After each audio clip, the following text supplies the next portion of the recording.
Hello everyone, today we are going to look a topic of a parasite of parasitology, that is the Trichinella spiralis. तो सबसे पहले ये क्या है? This is a tissue nematode. This is a tissue nematode and this is a causative agent of trichinellosis. Basically इसमें दो bird है, एक है ट्राइचिनेला, एक है स्पाइरलिस. ट्राइचिनेला मतलब क्या होता है? This means the minute size of adult. और जो ये स्पाइरलिस होता है, इसका मतलब होता है spirally coiled appearance of larva. और हम लोग उसको क्या बोलते हैं? ट्राइचिना बॉम्ब. क्या बोलते हैं? यहाँ पे मैं लिख दे ट्राइचिना बॉम्ब.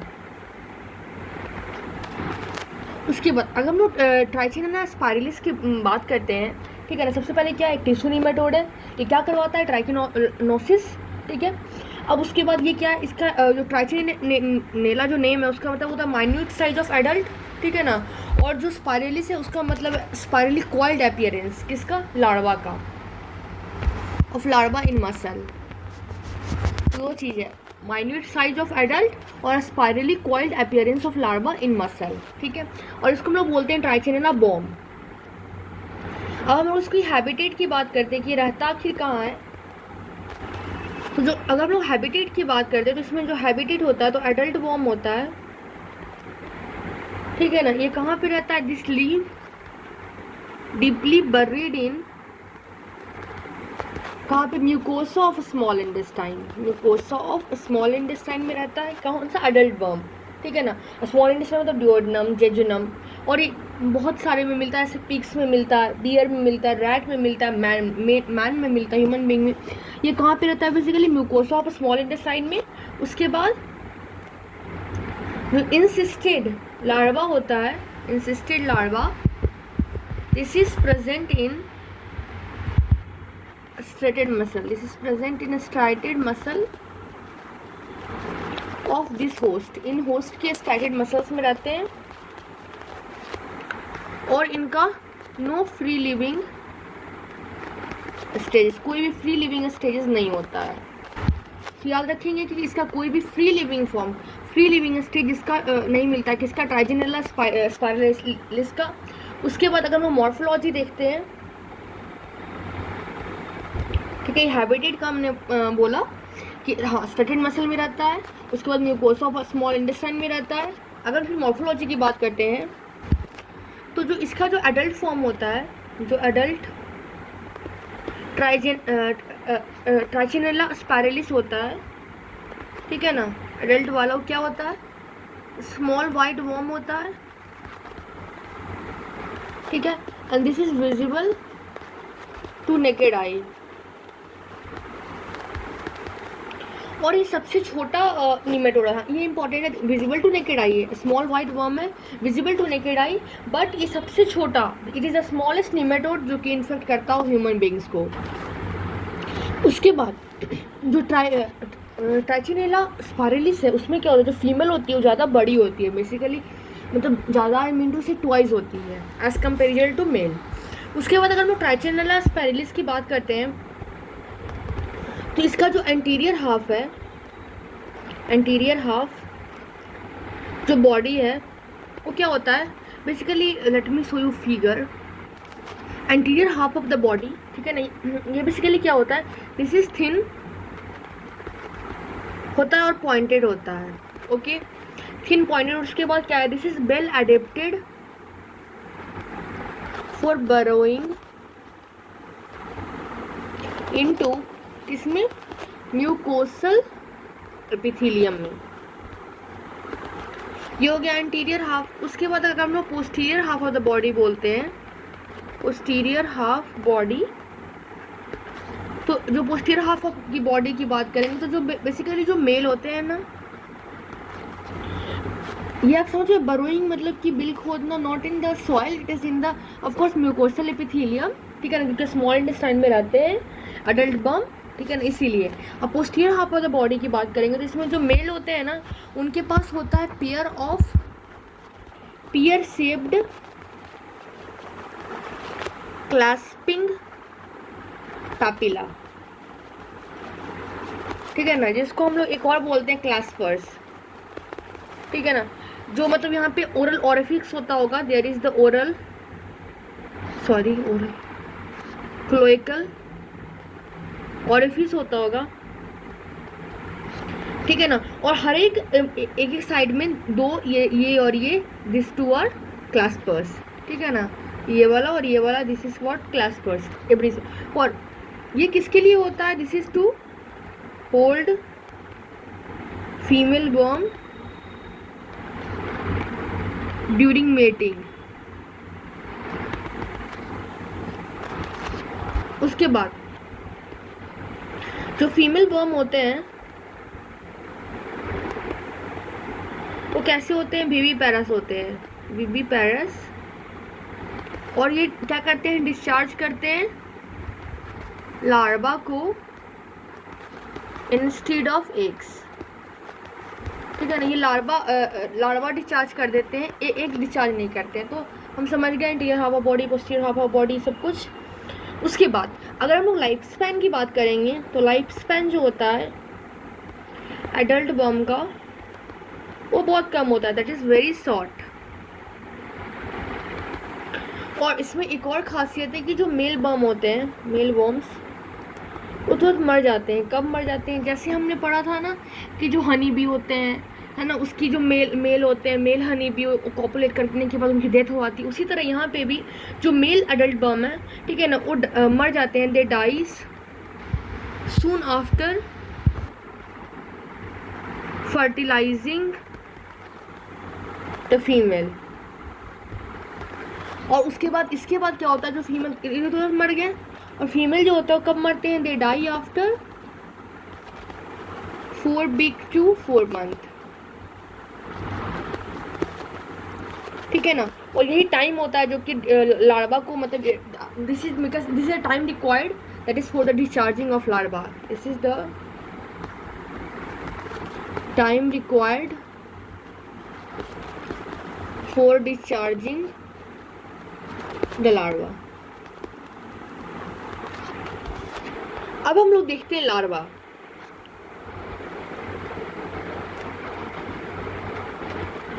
ठीक है, लार्वा। तो लार्वा बेसिकली क्या होते हैं? कॉइल्ड होते हैं। सबसे पहले तो हमने पढ़ा था ना कि इसका नाम क्यों है Trichinella spiralis, because of coiled larva. Larva coiled होते हैं इसलिए इनका they have a name that is called as spiralis. उसके बाद ये क्या होते हैं? ये रहते हैं कहाँ पे? दे बिकम इंसिस्टेड इन स्ट्रेटेड मसल, ठीक है। ये हो गया, हमने लार्वा के बारे में देखा। अब हम लोग देखते हैं, हमने बोला कि they become insisted, so now we will look about the Trichinella cyst. तो जो अगर लोग सिस्ट की बात करते हैं, तो सिस्ट होता है they formed, this is formed by tissue reaction, ठीक है, अराउंड कैप्सुलेटेड लार्वा। ये कैसे बनता है? They are formed by the tissue reaction around the capsulated larva. और जो सिस्ट होता है this develop mainly in muscles, ठीक है ना। और जो that which are relatively poor in glycogen, glycogen में पुअर है, और इन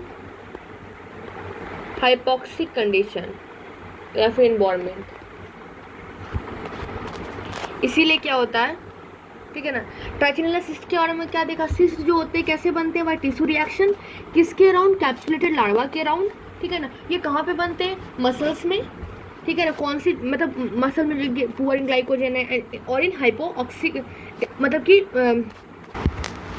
मतलब कि poor in glycogen and hypoxic condition. जैसे हम डायफ्राम की बात करेंगे, डायफ्राम हमेशा कॉन्स्टेंटली एक्टिव रहता है, तो उसमें रहते हैं। बाइसेप्स की मसल हमेशा एक्टिव, कुछ ना कुछ हम करते ही रहते हैं, उनमें रहता है। मसल्स ऑफ जा, क्योंकि हम लोग हमेशा बोलते ही रहते हैं, ठीक है, हमेशा नहीं, मतलब मोस्ट टाइम बोलते हैं, हम लोग को बोलने का यूज़ करते हैं। एक्स्ट्राओकुलर मसल, क्योंकि ऑफकोर्स आई तो हमेशा ब्लिंक होते ही रहता है मोस्ट ऑफ द टाइम, ठीक है ना। नेक्स्ट में, क्योंकि वो भी कभी इधर उधर होते रहता है। फिर लोअर बैक, ये सब चीज़ों में जो है कॉन्स्टेंटली एक्टिव रहता है, this area are mostly affected. उसके बाद जो सिस्ट होते हैं, ठीक है ना, वो जहाँ कहाँ पे सबसे ज़्यादा अबंडेंट रहते हैं, they are more abundant near site of attachment. किस चीज़ का site of attachment? Of muscle, ठीक है ना। और muscle in tendon and bone, ठीक है। और ये क्या करते हैं बेसिकली, जो सिस्ट हैं, this cyst lies longitudinally along muscle fibre.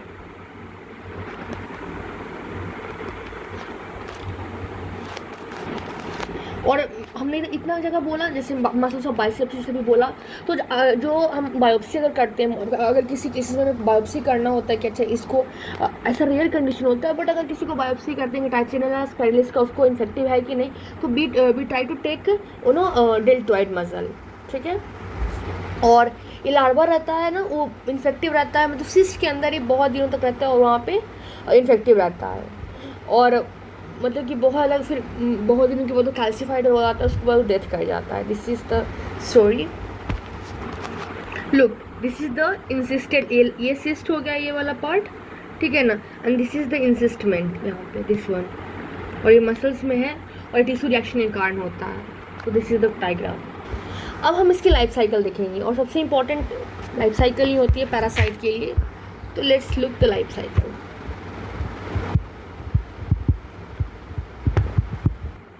तो जो ट्राइचिनेला स्पाइरलिस है, ठीक है ना, इसका बेसिकली डायरेक्ट लाइफ साइकिल होता है। डायरेक्ट लाइफ साइकिल, इसका मतलब होता है कि it complete all the stages of development in one host. एक ही होस्ट में सारा को सारा कंप्लीट करते हैं ये। और तो फिर हम बोलेंगे कि जब एक ही होस्ट में कंप्लीट करते हैं अपना लाइफ साइकिल, तो ये ट्रांसमिट कैसे होते हैं, ठीक है ना। तो सिंगल साइकिल होते हैं होस्ट में, ठीक है ना। फिर जो साइकिल को कंटिन्यू करने के लिए, फिर मतलब और मेंटेन करने के लिए स्पीसीज़ को, फिर वो ट्रांसमिट होते हैं, ठीक है ना, अदर होस्ट के पास जाते हैं, ठीक है ना। और सेम, या तो सेम स्पीसीज़ के, या फिर अदर डिफरेंट स्पीसीज़ के भी। तो हम आगे देखेंगे तो आप समझ जाओगे। एंड इसके लिए हम लोग दो वर्ड यूज़ करते हैं। एक हम लोग बोलते हैं ऑप्टिमम होस्ट, और एक बोलते हैं अल्टरनेटिव होस्ट। अगर हम ऑप्टिमम होस्ट की बात करें तो दैट इज द पिग, और alternative host that is the man. उसके बाद जो इन्फेक्शन होता है वो कैसे पास करता है? पिग टू पिग, ठीक है ना, rat to pig, pig to rat, ठीक है ना। और जो मैन होता है ना, it is the death end of the parasite. जैसे अभी हम एक फोटो दिखाते हैं, उसमें आपको समझ में आएगा कि वो लास्ट होता है, मतलब कि मैन के बाद वो साइकिल, वहाँ से साइकिल एंड मतलब शुरू नहीं होता है ना, तो इसलिए हम लोग उसको बोलते हैं साइकिल एंड वहाँ पे हो जाता है। तो लेट मी शो फिगर। तो इसमें हम देखेंगे कि इन्फेक्टिव फॉर्म क्या हो रहा है। तो इन्फेक्टिव फॉर्म क्या है? जो लार्वा है, जो इंसिस्टेड लार्वा है, जो कि मसल ऑफ पिग और अदर एनिमल्स में जो मिलता है, ठीक है ना, जो हमने ये वाला देखा, this is the what, this is the infective form, ठीक है। अब इन्फेक्शन होता कैसे, ये हम लिख देते हैं कि this is the infective form, ठीक है ना। इसमें आप ये भी लिख सकते हो कि insisted larva is the infective form, and this is found in the muscle of pig और अदर एनिमल्स में मिलता है। ये एक छोटा सा लाइफ साइकिल है, समझे ना। तो सबसे पहले कि मोड ऑफ इन्फेक्शन कैसे होता है। तो जो ह्यूमंस होते हैं वो बेसिकली क्या करते हैं, वो कभी कभी रो अनकुक्ड पॉर्क खा लेते हैं, ठीक है ना, या फिर कोई अदर मीट प्रोडक्ट्स जो कि जिसमें भी लार्वा होता है, अगर उसको खा लेते हैं तो जैसे यहाँ पे लिखा हुआ है ingested of uncooked pork, this is the insisted larva, ठीक है ना, जो कि पिग के स्टेट मसल्स में है। ओके, तो जैसे अगर कोई भी इंसिस्टेड लार्वा खाया, कोई वैसे ह्यूमन बीइंग इंजेस्ट किया, उसके बाद क्या होता है कि इसको हमने कुक नहीं किया है, तो सिस्ट जो होता है मतलब उसके अंदर अभी भी लार्वा बचा हुआ है, ठीक है। तो सिस्ट जो होता है वो तो गैस्ट्रिक जूस, ह्यूमन का जो गैस्ट्रिक जूस है उसके जो सिस्ट होगा उसको डाइजेस्ट कर देगा। अब उसके अंदर क्या रहेगा, लार्वा, क्योंकि हमने क्या किया, अच्छे से कुक नहीं किया, ठीक है। तो जो वायबल लार्वा होंगे वो रिलीज हो जाएंगे, ठीक है। उसको बोलते हैं इंसिस्टेशन, जो कि स्टमक में होगा, ड्योडेनम में होगा, जेजुनम में होगा। उसके बाद क्या होगा, जो लार्वा होगा वो पेनिट्रेट करेगा म्यूकोसल एपिथेलियम, ठीक है। तो हमने पहले उसका एंटी होता है पेनिट्रेट करने के लिए, और उसके बाद वो 4 टाइम मोल्ट करते हैं, ठीक है। 4 टाइम मोल्ट करने के बाद क्या हो जाएगा, 4 टाइम मोल्ट करेंगे और that will lead to the formation of the adults, या तो मेल या तो फीमेल, ठीक है। और मतलब कि सेकेंड डे ऑफ इन्फेक्शन के सेकेंड डे ऑफ इन्फेक्शन के बाद मतलब वो अडल्ट में चेंज होंगे और 5 दिन के अंदर अंदर वो सेक्सुअली मैच्योर कर जाते हैं, ठीक है। अभी मैं ज़्यादा लिख दूँगी, but this was the thing कि 5 दिन के अंदर वो मैच्योर हो जाते हैं। और ये हमने देखा है कि जो मेल हैं वो क्या हो जाएंगे, तुरंत मर जाएंगे, जैसे ही फर्टिलाइज़ करेंगे फीमेल को मर जाएंगे। और जो फर्टिलाइज्ड फीमेल है, ठीक है ना, हमने क्या याद रखा कि 4 बार मोल्टिंग हुआ, यहाँ पे क्या हुआ, 4 बार मोल्टिंग हुआ और तुरंत उन्होंने किस में डेवलप कर गए, इस एडल्ट में, ठीक है ना, या तो मेल और या तो फीमेल। और ये कितना दिन में हुआ, with in the second day ये सब कुछ हो गया, फीमेल और मेल में चेंज हो गया। और फिफ्थ डे में क्या हो गया, फिफ्थ डे में दे सेक्सुअली मैच्योर कर गए, बड़े हुए थे, उसके बाद थोड़ा टाइम लगा, दैन दे सेक्सुअली मैच्योर।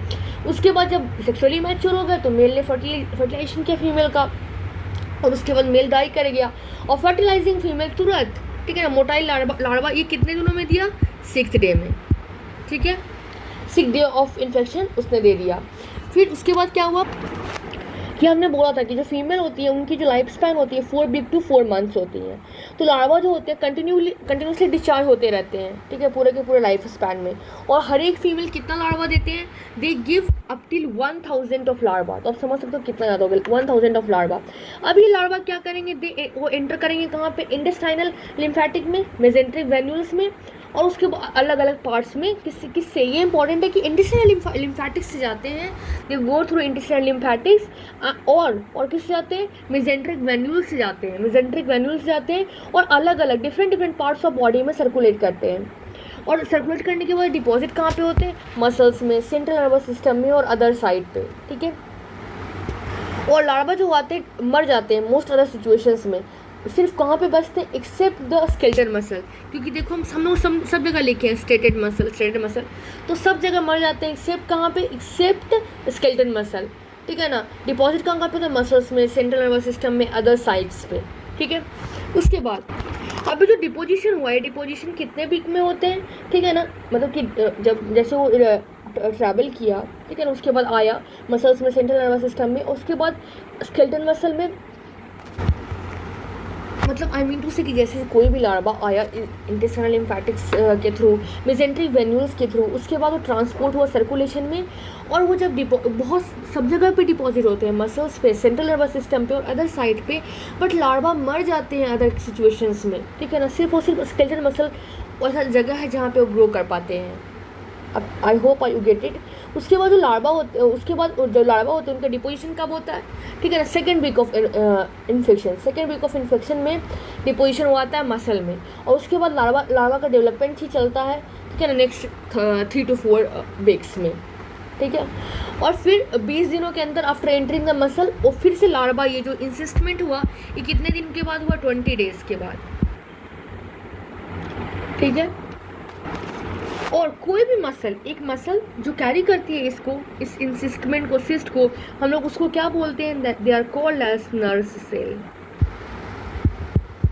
ठीक है। और ये भी एक बात है कि जो इंसिस्टेड लार्वा रहता है और मसल के और होस्ट के पैरेलल रहता है, और जो इंसिस्टेड लार्वा होता है मंथ टू ईयर्स वहाँ पे रहते हैं, और इंसानों में वो चीज़ें ख़त्म हो जाती है, क्योंकि उसके बाद उसको कोई खाता नहीं, मतलब मैन में वो डेड एंड हो जाता है, ठीक है, साइकिल वहाँ पे एंड हो जाता है, ठीक है। उसके बाद ये जो मीट होते हैं उसमें हम लोग लार्वा को कैसे डिस्ट्रॉय कर सकते हैं? तो स्मोकिंग, सॉल्टिंग, ड्रॉइंग, ये सब से मीट ये सब से डिस्ट्रॉय नहीं होती है larva.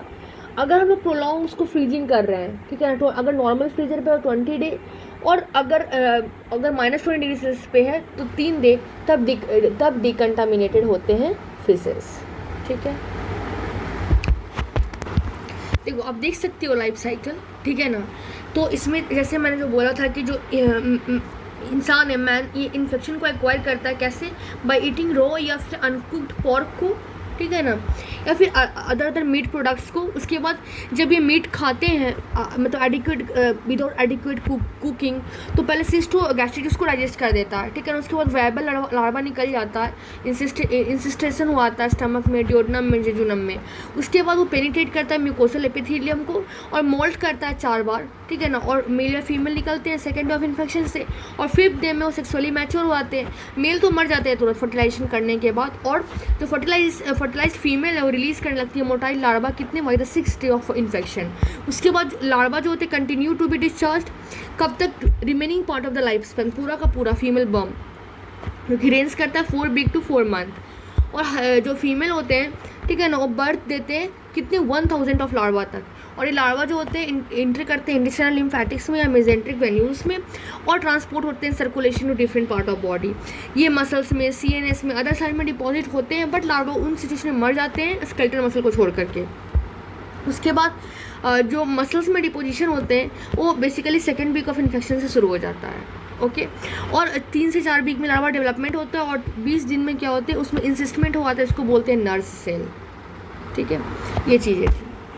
After this now we will look the pathogenesis, pathogenicity और एंड क्लिनिकल फीचर्स। तो जो डिजीज़ करता है कौन? ट्राइचिनेला, उसको हम लोग बोलते हैं the disease caused by it is called trichinosis, ठीक है। अब जो मैनिफेस्टेशन होता है वो एसिम्प्टोमेटिक इन्फेक्शन भी होता है, जो कि बहुत कॉमन होता है, ठीक है ना। और कभी कभी ये फैटल इलनेस भी काउज कर देता है। ये तो हमने पैथोजेनेसिस और क्लिनिकल फीचर हमें पता लग गया। अब हम लोग देखेंगे सब ये चीज़ लाइफ साइकिल एंड डायग्नोसिस, दो चीज़ें बहुत इंपॉर्टेंट होता है इसमें। तो डायग्नोसिस, ठीक है, तो इसकी जो डायग्नोसिस होता है वो 2 तरीके से होता है, एक होता है डायरेक्ट और एक होता है इनडायरेक्ट। तो सबसे पहले हम देखेंगे डायरेक्ट मेथड्स। तो डायरेक्ट में अगर आप देखते हो तो सबसे पहले हम डिटेक्ट करेंगे कैसे, मतलब सबसे पहले हमें कैसे डिटेक्ट कर सकते हैं? Of course that is the spiral larvae. तो डिटेक्शन ऑफ स्पाइरल लार्वा, ठीक है ना। और इसको हम लोग करते हैं कैसे? इसको ऑफ कोर्स मसल टिश्यू में ही करेंगे, मसल टिश्यू। और कैसे करेंगे? By muscle biopsy. और इसमें कौन कौन से मसल्स यूज करते हैं हम लोग? डेल्टॉइड, उसके बाद biceps, then gastrocnemius, then pectoralis, ठीक है। और इसको हम लोग क्या करते हैं? हम लोग इसका एडल्ट बॉर्न का डिटेक्शन करते हैं, ठीक है ना। और इसमें एक और डायरेक्ट मेथड में आता है, that is the larva in stool. Basically जब हम लोग इसकी पैथोजेनेसिस देखा तो उसमें मैंने एक चीज़ बताना भूल गया कि इसमें डायरिक स्टेज भी आता है। तो जब डायरिया स्टेज आता है तो उसमें हम लोग डायरिया देखते हैं, ठीक है ना, क्योंकि ऑफकोर्स पूरी बॉडी में मूव करता है। तो डायरिया इन द स्टूल कब? During the diarrhoeic phase.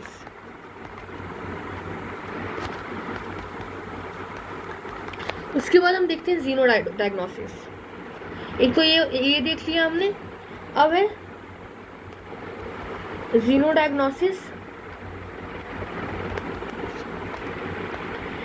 तो इसमें क्या होता है? बेसिकली जीनो डायग्नोसिस टर्म है जो कि डायरेक्ट मेथड में ही आते हैं, कि जो हम लोग बायोप्सी बीट्स लेते हैं, बायोप्सी बीट्स लेते हैं जब हाथ से लेते हैं, ठीक है। उसके बाद हम लोग क्या करते हैं? उसको हम लोग लेबोरेटरी जो रैट है उनको हम लोग फीड करते हैं, ठीक है। उसके बाद अनह्यूमन, बट उसको हम लोग किल करते हैं, ठीक है ना, किल्ड इन मंथ, ठीक है। और उसके बाद हमें उसमें जो लार्वा है वो मसल इन्फेक्टेड रैट में आसानी से दिखता है, ठीक है। ये है डायरेक्ट मेथड। नाउ सेकंड हम लोग देखेंगे इनडायरेक्ट। इनडायरेक्ट मेथड, तो इनडायरेक्ट मेथड की अगर हम लोग बात करते हैं तो सबसे पहले हम पेशेंट की हिस्ट्री लेते हैं, समझे।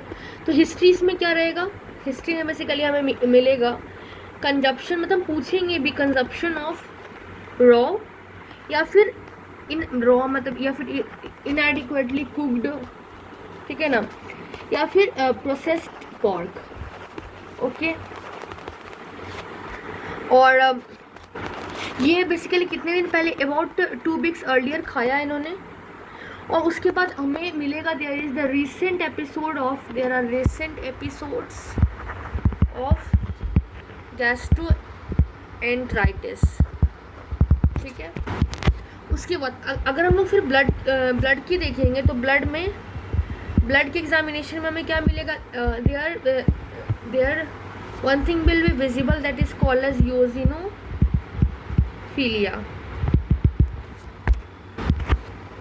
After that serology. तो अगर हम लोग सीरोलॉजी की बात करें तो इसमें क्या होता है, देयर विल बी मैसिव, ठीक है। ब्लड एग्जामिनेशन में आपने क्या देखा कि देयर इज यूजिनोफिलिया। और अगर सीरोलॉजी की बात करते हैं तो मैसिव हाइपर गामा ग्लोबुलिनिया दिखता है, ठीक है ना। तो मतलब कि इसमें का मतलब कि IgE बहुत ज़्यादा इंक्रीज रहेगा, ठीक है। उसके बाद जो टी स्पाइरलिस का जो एंटीबॉडी है वो कैसे डिटेक्ट होते हैं, they are detected by ELISA, ठीक है। और कैसे, by using TSL1 secreting antigens, ठीक है, जो कि कैसे आता है, बाय द इन्फेक्टिंग स्टेज लार्वे से। तो ये हमने देखा। उसके बाद सीरोलॉजी के बाद क्या हम एक टेस्ट होता है that is called as radiological examination. इसमें क्या होता है, there is the calcified cyst, ठीक है। और ये एक्सरे एग्जामिनेशन में हमें मिलता है, कैल्सिफाइड सिस्ट हमें मिलेगा। और कैल्सिफाइड सिस्ट जब होने लगता है तो हम समझ लेते हैं कि मतलब वो लार्वा मतलब डेथ कर जाता है, ठीक है ना। उसके बाद फिर और भी होते हैं, जब भी हम पैरासिटोलॉजी देखते हैं तो उसमें एक मॉलिकुलर मेथड तो आप याद रख ही लो, and this is the PCR,